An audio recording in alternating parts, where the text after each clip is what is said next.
여러분, 고대 인도 문명의 시작점에는요, 아주 거대한 미스터리가 하나 숨어 있습니다. 수천 년 동안이나 찬란하게 번성했던 한 문명이 어떻게 하루아침에 역사 속으로 사라져 버렸을까요? 그리고 그 텅 빈 자리에서 지금의 인도는 어떻게 탄생할 수 있었을까요? 오늘 저와 함께 이 거대한 수수께끼를 한번 풀어보시죠. 네, 바로 이 쥐몽입니다. 이게 오늘 우리가 파헤칠 미스터리의 핵심이죠.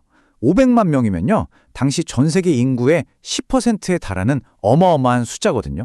그런데 이 거대 문명이 마치 신기루처럼 사라져버렸다는 거예요. 이건 그냥 오래된 역사 이야기가 아니라 마지막 페이지가 찢겨나간 한 편의 탐정 소설과도 같습니다.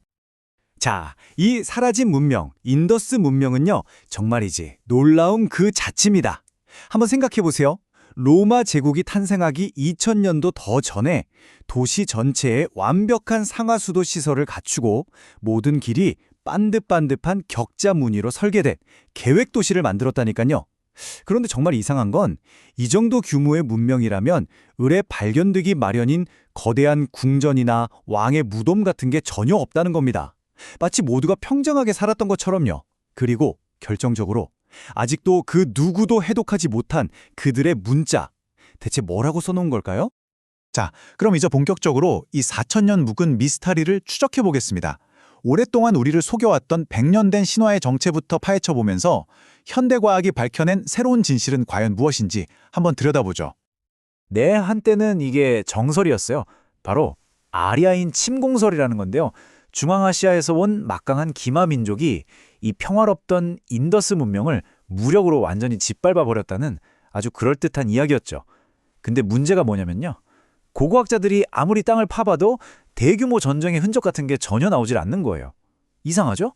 그렇다면 진범은 대체 누구였을까요? 자, 보세요. 이제 과거의 침략설은 설 자리를 잃었습니다.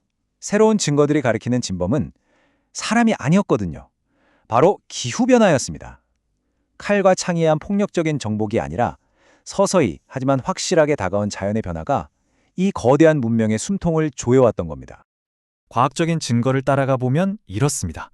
처음엔 강력한 여름 몬순, 그러니까 계절풍 덕분에 농사도 잘 되고 정말 살기 좋았어요. 그런데 시간이 흐르면서 이 고마운 비를 뿌려주던 몬순이 점점 약해지고 변덕스러워진 겁니다. 결국 문명의 생명줄이나 다름없던 강들이 하나둘씩 말라붙기 시작했고요. 상상이 되시나요? 수백만 명이 모여 살던 거대한 도시에서 물이 사라진다는 게.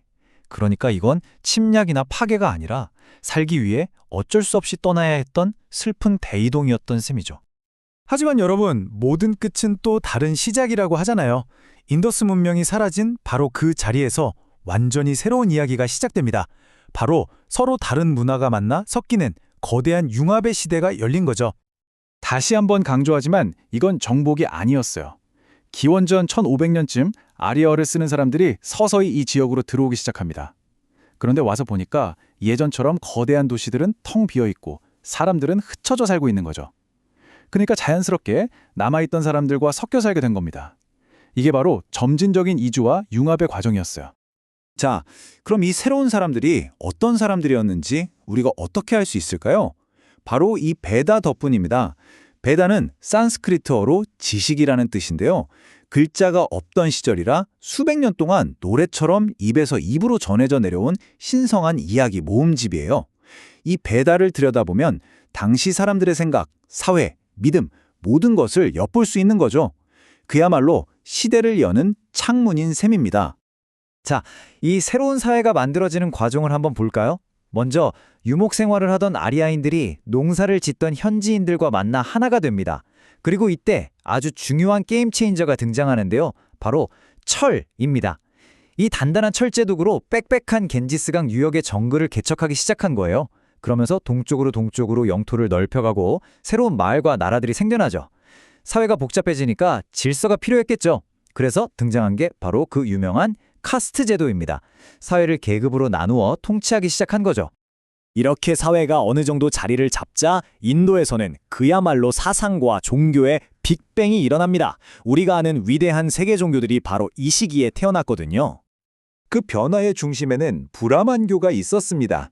쉽게 말해서 브라만이라는 사제 계급이 아주 복잡한 제사를 지내면서 신과 인간을 연결해주는 역할을 독점하던 종교였죠. 그런데 이 제사가 너무 형식적이고 오직 브라만만 할 수 있다 보니 이게 정말 최선일까? 하고 의문을 품는 사람들이 나타나기 시작한 겁니다. 바로 그 대안으로 등장한 게 불교와 자이나교입니다. 이 두 종교의 핵심 메시지는 이거예요. 꼭 브라만 사제를 통해서만 구원받을 수 있는 건 아니다. 카스트 제도 같은 신분 차별도 거부했죠. 대신 누구든지 스스로 노력하고 깨달음을 얻으면 고통의 윤회에서 벗어날 수 있다는 아주 혁신적인 길을 보여준 겁니다. 엄청난 변화였겠죠? 자, 이제 이렇게 흘러온 여러 갈래의 강물들이 드디어 하나의 거대한 바다로 합쳐질 시간입니다. 바로 고대 인도의 모든 것이 집대성된 시기, 굽타 왕조의 황금기로 들어가 보겠습니다. 이 굽타 시대는 정말 대단했어요. 한마디로 종합 선물 세트 같았다고 할까요? 기존의 브라만교가 온갖 민간 신앙들을 다 끌어안으면서 오늘날의 힌두교로 업그레이드 됐고요.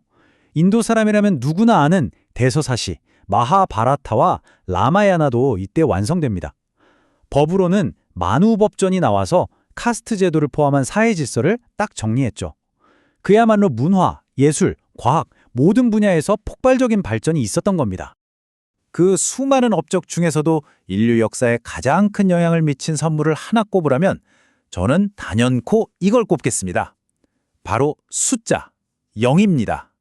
한번 생각해 보세요. 만약 0이 없다면 지금 우리가 쓰는 컴퓨터, 인터넷, 현대과학 그 어떤 것도 불가능했을 거예요.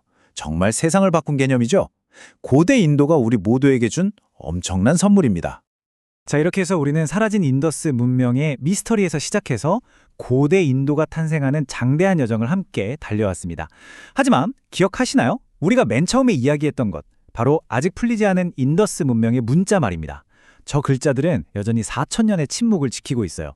만약 언젠가 저 문이 열린다면 그 안에는 과연 어떤 놀라운 이야기들이 우리를 기다리고 있을까요? 어쩌면 우리가 알고 있는 역사가 통째로 바뀔지도 모를 일이죠. 그 마지막 비밀을 푸는 건 아마도 미래의 우리에게 남겨진 숙제일 겁니다.